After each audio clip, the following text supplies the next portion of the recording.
let's step inside the grand homes left behind by the American heiresses who crossed the Atlantic in search of aristocratic titles.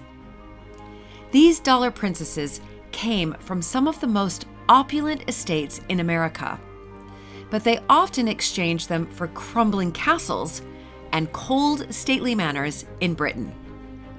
What were these grand homes like? And what did they symbolize? And what happened to them after their heiresses left? We'll explore these questions and take a closer look at abandoned mansions on both sides of the Atlantic.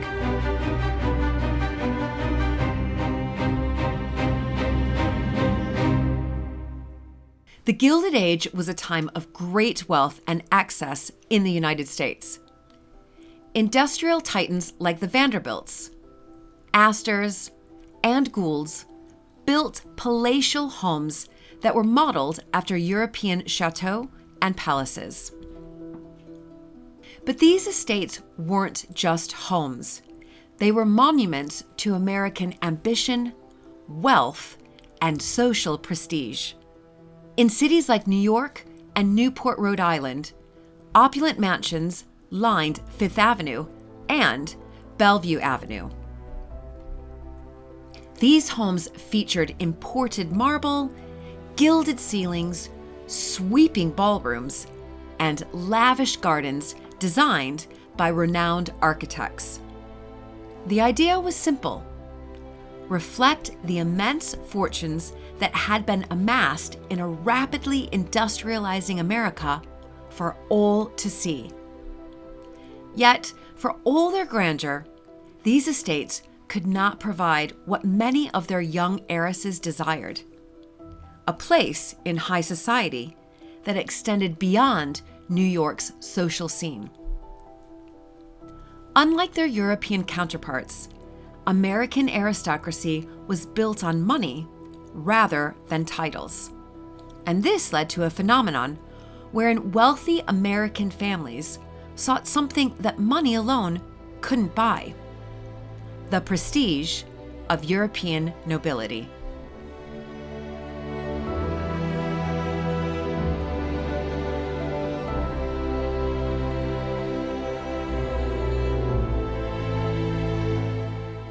For the American heiresses who married into British aristocracy, the transition was stark. They left behind homes with every imaginable modern luxury: electric lighting, central heating, and indoor plumbing.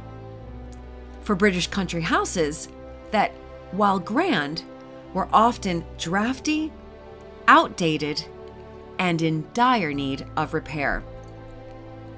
The exchange was symbolic: money for titles, modern convenience for historic grandeur.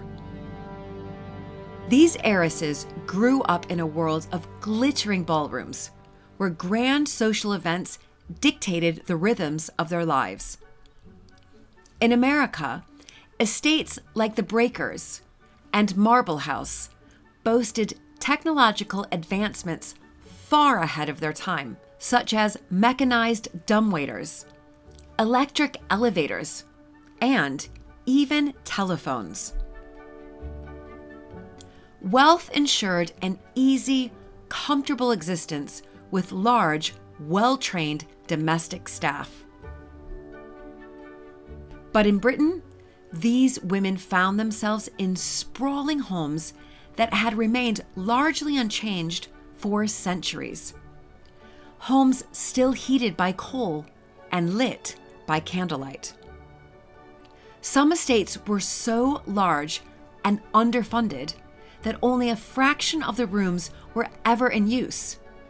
And with fewer servants than in America, the heiresses sometimes found themselves managing homes with no precedent for modern convenience.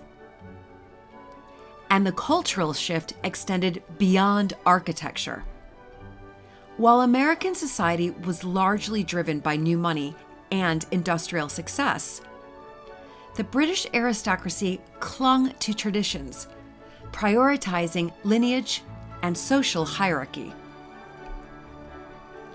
heiresses who had once been at the top of the social ladder in New York or Newport suddenly found themselves as outsiders in an elite world where etiquette, propriety, and centuries-old customs dictated every aspect of life. Their roles shifted from privileged debutantes to dutiful wives expected to uphold family names and restore crumbling estates, all while navigating the complexities of the rigid British class system. Some American-born aristocrats embraced their new roles, throwing themselves into the restoration of their homes and adapting to their surroundings. Others, however, struggled with the isolation and limitations of their new lives, longing for the luxury and social dynamism they had left behind in the United States.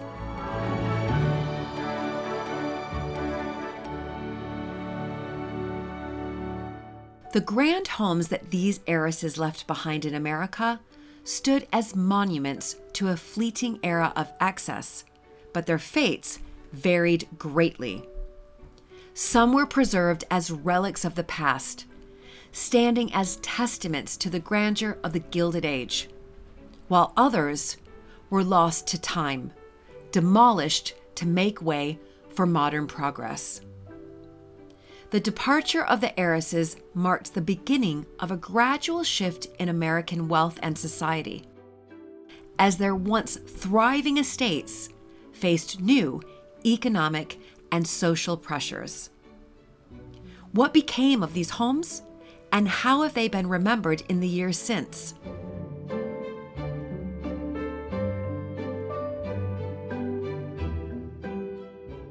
One of the most iconic Gilded Age mansions, the Breakers, was built by Cornelius Vanderbilt II in the late 19th century. Designed in the Italian Renaissance style, this 70-room mansion was a summer retreat for the Vanderbilt family. Today, it stands as a National Historic Landmark, allowing visitors to experience the opulence of America's industrial titans.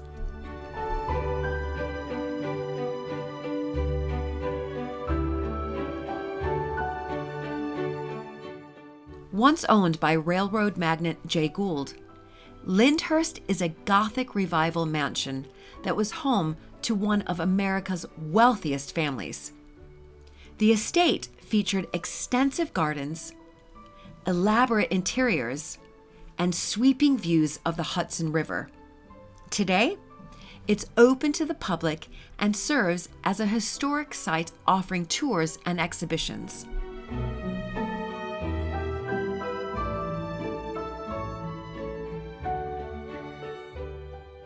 Built for Alva Vanderbilt, Marble House was inspired by the grandeur of the Petit Trianon at Versailles. Alva used this mansion not only as a display of wealth, but also as a platform for political advocacy, particularly for women's suffrage. Today, it is preserved as part of the Newport Mansions and remains one of the most striking symbols of Gilded Age luxury.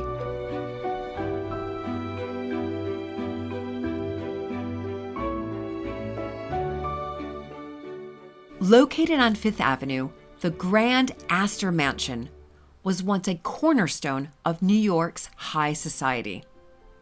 Home to Caroline Schermerhorn Astor, the so-called Queen of New York society, the mansion played host to the most elite gatherings of the era. Sadly, the mansion was demolished in the early 20th century, replaced by commercial buildings that now dominate the city's skyline.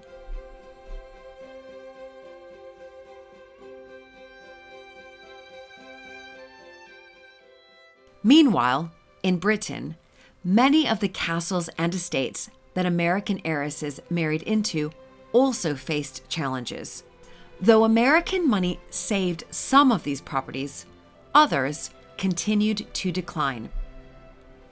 Without the financial support of their American wives, many British aristocratic families struggled to maintain their vast estates through the 20th century.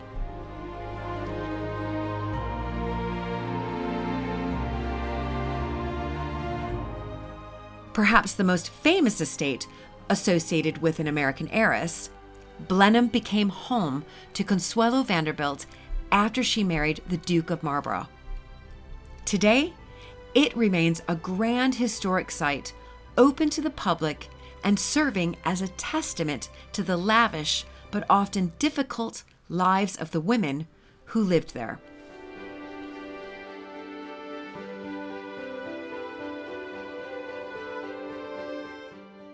Once the residence of Nancy Astor, Cliveden became a political and social hub in the early 20th century.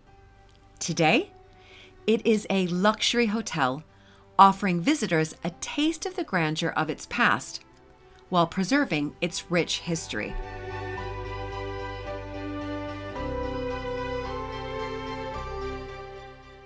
American heiress Marjorie Merriweather Post married into the British aristocracy and lived in Ragley Hall, a magnificent, stately home. Though it faced financial difficulties, the estate has remained in the family and is now a major tourist attraction.